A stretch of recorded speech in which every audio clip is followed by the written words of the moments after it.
จ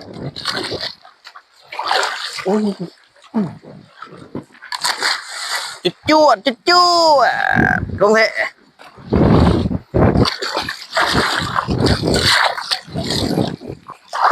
มันอีกวะมันเลยเนาะมันอีกแหละขาดอีกเมื่อตัวนี้ไปตัวใหญ่ที่ขาดเสียโผย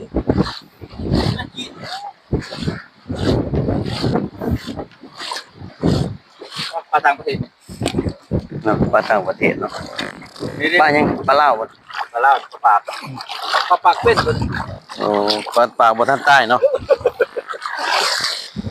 ปลาปากเป็นปลาปากบนท่านใต้ปลาปากเป็นกันน้องนี่ยังดีดูก่อนตึงโอ้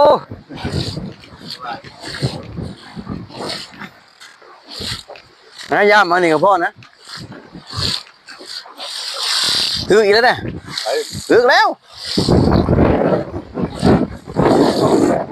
โอ้ยมันบดตามจม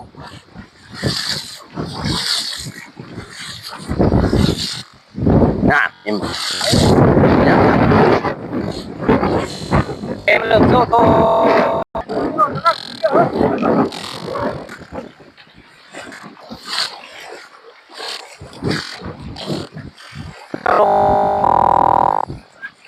นี่พอดี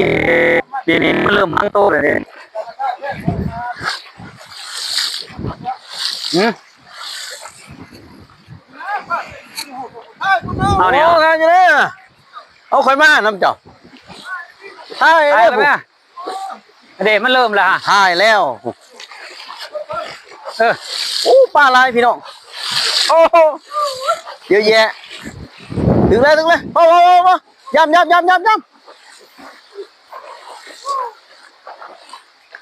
โอ้ยมันถืออะไรฮะก็ปล่อยมันไปให้เจ้าได้คิวอะไรมันถ่ายเอาวิวมันโอ้วิวแล้วมัน10 บาทโอ้บาทดอกไม่ต้องยกมึงบ้าโอ้เฮ้ยถืออะไรมั้งโอ้มีปลาจีนอีกแล้วเด้อพี่น้องเสียบุรีเจริญพามขายปลาธรรมชาติกินแล้วกินแซ่บดีมีวิตามินสูงเป็นประดงเป็นโรคเก่าเป็นเบาหวานกินได้เบิดปลายังนี่1 กิโลละ60 ฟันโอ้โล60 พันบ่แมนโอ้เว้ยยกขึ้นที่ไทยเอ้าเยอะแยะเอาเว้ยเดี๋ยวพาเอาที่แหละห่วยโอ้ตายเนาะโอ้โลเท่าไรนี่60โอ้โอ้เชื่อว่าเนี่ยเดี๋ยวโอ้ยจีนเบิร์ดจะปลาต่างประเทศโอ้จะได้เลยเว้ยปล่อยมันปล่อยกูมาบ่แต่ฉันมันก็สิทดพดอยู่นี่บ่พ่อละบ่กินเฮาเด้เป็นบ่ปล่อยโอ้พอแล้วครับ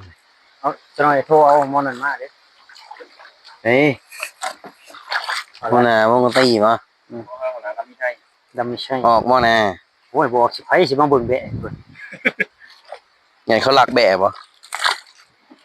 จะได้หลุดกับปล่อยนะเฮ็ดใหม่เบิดแล้วเคาะเอาตะนางหม้อจะมายุ่งอะไรจะเฮ็ดมันปลาจีนบ่ปลาต่างประเทศงามเนาะ